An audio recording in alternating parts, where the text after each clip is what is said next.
జగన్మోహన్ రెడ్డి అంటున్నారు గవర్నమెంట్ వచ్చి కూటమి గవర్నమెంట్ వచ్చే 7 నెలల అయింది రాష్ట్రం తప్పుల పాలైపోయింది అది ఇదని చెప్పండి. అసలు అప్పుల గురించి అప్పులపారం మాట్లాడటం అనేది ప్రజల్లో అందరూ కూడా ఇందాక ప్రెస్ మీట్ చూసి నవ్వుకుంటా ఉన్నారు.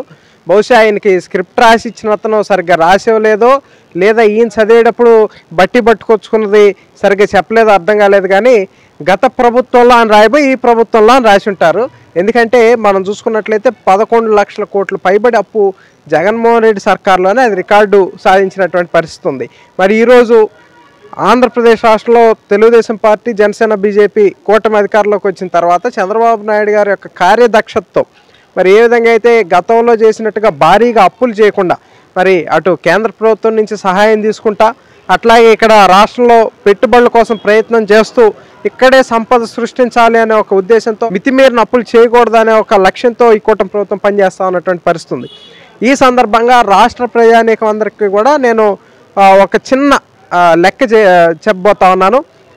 చంద్రబాబు నాయుడు గారు గతంలో 2019లో ఆయన ముఖ్యమంత్రిగా అధికారం కోల్పోయిన నాటికి ఆంధ్రప్రదేశ్ రాష్ట్ర అప్పు సుమారుగా 2.5 లక్షల కోట్ల రూపాయలు ఉంది. అయితే జగన్మోహన్ రెడ్డి అధికారంలోకి వచ్చి అతను దిగిపోయే నాటికి 11.5 లక్షల కోట్లు దాటేసింది.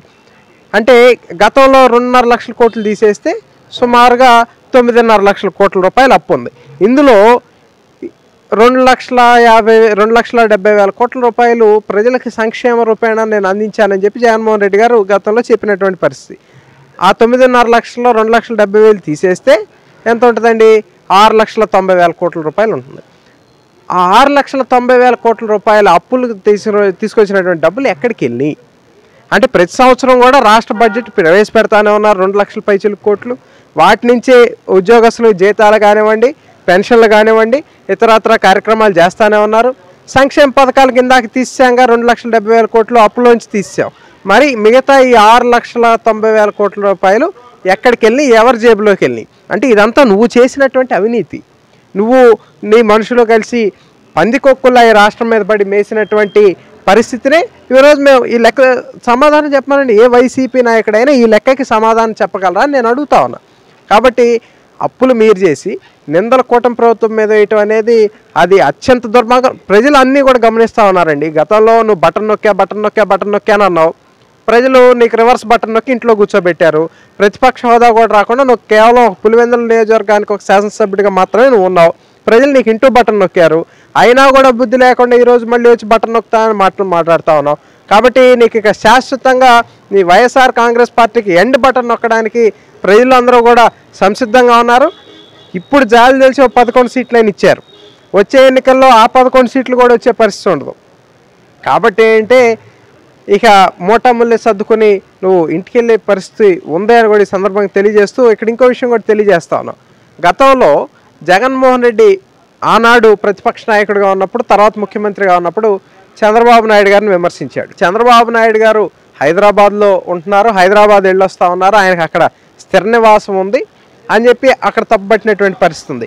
ఈ సందర్భంగా నేను ఒకటే తెలియజేస్తా ఉన్నా, ఆంధ్రప్రదేశ్ రాష్ట్రానికి మొన్నటి దాకా హైదరాబాద్ అనేది ఉమ్మడి రాజధాని. మరి చంద్రబాబు నాయుడు గారు ఉమ్మడి రాష్ట్రానికి కూడా ఒక ముఖ్యమంత్రిగా 9 సంవత్సరాలు ముఖ్యమంత్రిగా వ్యవహరించినటువంటి వ్యక్తి. కాబట్టి ఆయన అక్కడ ఉండటానికి ఆయనకు పూర్తి అర్హత ఉంది. నీకేం అర్హత ఉందని బెంగళూరులో ఉంటా ఉన్నావు? నువ్వు ఈ రాష్ట్రానికి ముఖ్యమంత్రిగా చేసావు, ప్రతిపక్ష నాయకుడిగా చేసావు, ఇప్పుడు ఎమ్మెల్యేగా ఉన్నావు. నీకేం అర్హత ఉందా? నువ్వు బెంగళూరులో ఉంటా ఉన్నావు, మరి నువ్వు ఇక్కడ ఎందుకు ఉండట్లేదు? కాబట్టి భగవంతుడు రాసిన స్క్రిప్ట్లో భాగం ఇవన్నీ కూడా. గతంలో నువ్వు చంద్రబాబు నాయుడు గారి మీద ఏవైతే అవాకులు చవాకులు పేలావు, ఈరోజు నువ్వు కూడా అదే పరిస్థితుల్లో ఉన్నావు.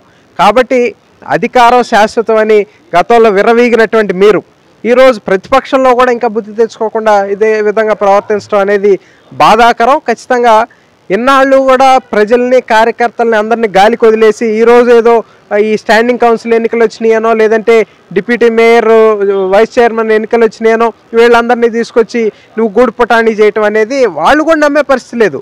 నిన్న విజయవాడకు చెందినటువంటి కార్పొరేటర్లని తీసుకెళ్ళి జగన్మోహన్ రెడ్డి గారి నివాసంలో ఇక్కడ ఉన్నటువంటి చోటా మోటా నాయకులందరూ కూడా అక్కడ ప్రవేశపెట్టినటువంటి పరిస్థితి ఉంది. అయితే నాకు ఇందులో ఒక అనుమానం ఉందండి. నిన్న 38 మంది కార్పొరేటర్లు వెళ్ళారని చెప్తా ఉన్నారు.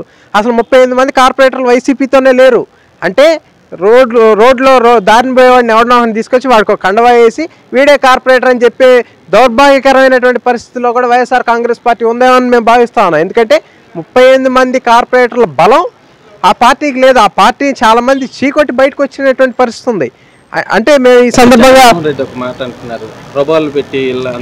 ఏం ప్రలోభాలు కాదు. ఇప్పుడు ఒకటండి, గతంలో జగన్మోహన్ రెడ్డి కూడా సంతలో పశువులు కొన్నట్టు ఎమ్మెల్యేలు కొన్నటువంటి పరిస్థితి ఉంది. ఇతను ఏ విధంగా అయితే ఇతను చెప్పాడు, నా సిద్ధాంతం ఎమ్మెల్యే అయినా ఎంపీ అయినా ఎవరైనా సరే రాజీనామా చేస్తే నా పార్టీలో చేర్చుకుంటానని చెప్పాడు. మరి వల్లభనేని వంశీని ఎట్టా కొన్నావు, కర్ణం బలరాంని ఎట్టా కొన్నావు, లేదంటే వాసుపల్లి గణేష్ని ఎట్టా కొన్నావు, వీళ్ళందరినీ కూడా సంతలో పశువులు కొన్నట్టే కదా కొన్నావు. అది నువ్వు అసలు ఇట్లా బేరసారాలు సాగిస్తున్నారని మాట్లాడటం దెయ్యాలు వేదాలు వల్లిస్తున్నట్టే ఉందని కూడా ఈ సందర్భంగా మేమే కాదు, ఇప్పుడు తెలుగుదేశం పార్టీ నాయకులుగా కార్యకర్తలుగా మేం కాదు, సామాన్య ప్రజలు, ఇప్పుడు రాజకీయ చైతన్యం కూడా లేనటువంటి ప్రజలే చెప్తా ఉన్నారంటే ఎంత దిగజారిపోయి నువ్వు రాజకీయం చేస్తా ఉన్నావు ప్రజలందరూ కూడా అర్థమవుతా ఉందని కూడా ఈ సందర్భంగా తెలియజేస్తాను. నేను అధికారంలో ఉంటాను 2.0 జగన్ 2.0 ఈ కళ్ళబొల్లి మాటలు చెప్పే మన అధికారం కోల్పోయారు. అసలు మనం చూసుకున్నట్లయితే మన ఎన్నికల సమయంలో TV9కి ఒక ఇంటర్వ్యూ ఇచ్చాడు ఈ పెద్ద మనిషి. అందులో ఆ యాంకర్ గారు ఒక ప్రశ్న వేసాడు, ఏమండి మీరు ఇన్ని చెప్తా ఉన్నారు కదా, ఇన్ని గెలుస్తూ ఉంటున్నారు కదా, మరి కుప్పం మంగళగిరి పిఠాపురం పరిస్థితి ఏంటంటే వై నాట్ 175 రజనీ అని చెప్పి అన్నావే, అసలు ఆ డైలాగ్కి ఇవ్వచ్చా ఆస్కారు? అసలు ప్రపంచంలో ఎక్కడా కూడా లేనటువంటి నట విశ్వరూపం అంతా కూడా ఆ రోజే కనబడింది. అది నమ్మి చాలామంది వైఎస్ఆర్సీపీ నాయకులు పాపం ఆర్థికంగా నష్టపోయారు, రాజకీయంగా నష్టపోయారు, వివిధ రకాలుగా నష్టపోయారు. కాబట్టి ఇతను 30 సంవత్సరాలు ఉంటాననేది కల్లో. కాబట్టి ఆ బెంగళూరులో యలహంక ప్యాలెస్లో పరుపు మీద బాగా మెత్తగా ఉన్నట్టుంది, దాని మీద పడుకుని నేను కళ్ళలు గంటా ఉన్నాడు. కాబట్టి ఇంకా అటువంటి కళలు తప్ప నిజ జీవితంలో నువ్వు ముఖ్యమంత్రి అయ్యే పరిస్థితి అయితే ఇంకో 10-15 ఏళ్ళ దాకా అయితే కనిపించట్లేదు. అంటే మేము ఇతరులాగా 30 ఏళ్ళు 40 ఏళ్ళు చెప్పం, ఎందుకంటే రాజకీయాల్లో గెలిపోవటం అనేది సర్వసాధారణం. తెలుగుదేశం పార్టీ కూడా అనేక జయాపజయాలని ఎదుర్కొన్నటువంటి పరిస్థితుల్లో మాకు తెలుసు, ప్రజల యొక్క విలువ తెలుసు, వారి ఓటు విలువ తెలుసు. వారి ఓటు విలువ తెలియనివాడు, ప్రజాస్వామ్య విలువ తెలియనివాడు ఇట్లాంటి దుర్మార్గపు మాటలు మాట్లాడతాడు. ఇంకో 30 ఏళ్ళే నువ్వు నియంతవా 30 ఏళ్ళు ఉండటానికి? కాబట్టి ఇప్పటికైనా సరే మారాలి.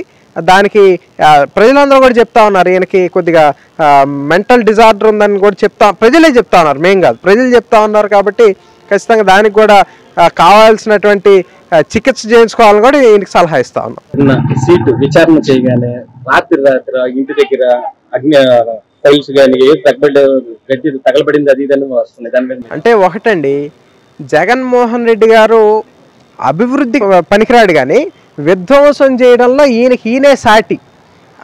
అందుకని దానికి చెప్పడానికి ఒక ఉదాహరణ, అసలు ఎప్పుడూ లేని విధంగా జగన్మోహన్ రెడ్డి గారింటి ముందే గడ్డి తగలబడుతుందా, లేదా వైసీపీ నాయకులు అధికంగా ఉండి పెద్దిరెడ్డి రామచంద్రారెడ్డి ఆధీనంలో ఉన్నటువంటి గతంలో ఉన్న ఆఫీసుల్లో ఫైల్సే తగలబడతాయా?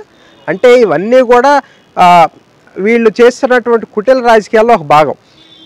మద్యానికి సంబంధించి సిట్టు విచారణ చేసి ఖచ్చితంగా ఇందులో కొన్ని వేల కోట్ల రూపాయలు వీళ్ళు మింగేశారు అని చెప్పి ఏదైతే మేము ఆరోపణలు చేస్తా ఉన్నామో దానికి చట్టబద్ధత కల్పించాల్సిన బాధ్యత ఉంది. కాబట్టి దానికి ఆధారాలు సేకరించాల్సిన అవసరం ఉంది. కాబట్టి సిట్టు విచారణకి నన్ను ఆదేశించడం జరిగింది. ఈ సిట్టు విచారణకు మేము ఆదేశిస్తే దీన్నేదో కూడా ఒక బ్రహ్మాండం బద్దలైపోయినట్టు ప్రభుత్వం మీదుంది కాబట్టి మీరు సిట్టు విచారణ, అవునయ్యా ప్రభుత్వం ఎవరిదుంటే వాళ్ళే సిట్టు విచారణ వేస్తారు. గతంలో నువ్వు ముఖ్యమంత్రిగా ఉన్నప్పుడు చంద్రబాబు నాయుడు గారి మీద సిట్టు విచారణ వేయలేదా? ఆనాడు నువ్వేం చెప్పావు, సిట్ అనేది స్వతంత్ర దర్యాప్తు సంస్థ, దాన్ని ఎవరో ప్రలోభ పెట్టే పరిస్థితి ఉండదు అన్నావు. మరి ఆనాడు అది వర్తించినప్పుడు ఈనాడు కూడా వర్తిస్తుంది కదా. ఆనాడు నువ్వు కేసు పెట్టినప్పుడు ఈనాడు మేము పెట్టచ్చు కదా, ఆనాడు నువ్వు జైలు పంపిస్తే ఈనాడు మేము జైలు పంపించవచ్చు కదా. కాబట్టి ఇటువంటివన్నీ కూడా ప్రజలే గమనిస్తూ ఉన్నారు. ఈరోజు మేము సమాధానం చెప్పాల్సిన అవసరం, మేము జగన్మోహన్ రెడ్డి సమాధానం చెప్పాల్సిన అవసరం మాకు కానీ మా పార్టీ నాయకులకు కానీ ముఖ్యమంత్రి గారికి కానీ లేదు. మేము ప్రజలకు జవాబుదారీగా ఉండాలి. ప్రజలు మాకు 164 సీట్లు మ్యాండేట్ ఇస్తే ప్రజలకు మేము సమాధానం చెప్పుకోవాల్సినటువంటి పరిస్థితి ఉంది. కానీ జగన్మోహన్ రెడ్డి ఒక సాధారణమైనటువంటి ఎమ్మెల్యే, నీకు నిజంగానే ప్రశ్నలకు సమాధానాలు కావాలంటే రా అసెంబ్లీకి వచ్చి స్పీకర్ గారో డిప్యూటీ స్పీకర్ గారో చైర్లో ఉంటారు, వారిని అధ్యక్షాన్ని నువ్వు పిలు, వాళ్ళు నీకు అవకాశం ఇస్తారు, నువ్వు మాట్లాడు. అంతేగాని భయపడి ఇంట్లో కూర్చుని నాకు గౌరవం లేదు, నీకు ఎవరు గౌరవం తగ్గించారు? ప్రజలు గౌరవం తగ్గించారు. అంటే ఏంటి, ఇతని కోపం ప్రభుత్వం మీదో నాయకుల మీదో కాదు, ప్రజల మీద ఇతని కోపం. కనీసం నాకు ప్రతిపక్ష స్థానం కూడా కల్పించలేదు, వీళ్ళ కోసం నేను అసెంబ్లీకి ఎందుకు వెళ్ళాలని నువ్వు భావిస్తూ ఉన్నావు. ఖచ్చితంగా రేపు అసలు నీకు ఆ ఎమ్మెల్యే పదవి కూడా అవసరం లేదని ప్రజలు భావిస్తూ ఉన్నారు. కాబట్టి ఇతని పార్టీకి ఎండ్ కార్డు పడే రోజులు, ఎగ్జిట్ బటన్ ప్రజలు నొక్కే రోజులు దగ్గరలోనే ఉన్నాయని కూడా ఈ సందర్భంగా తెలియజేస్తా ఉన్నాను.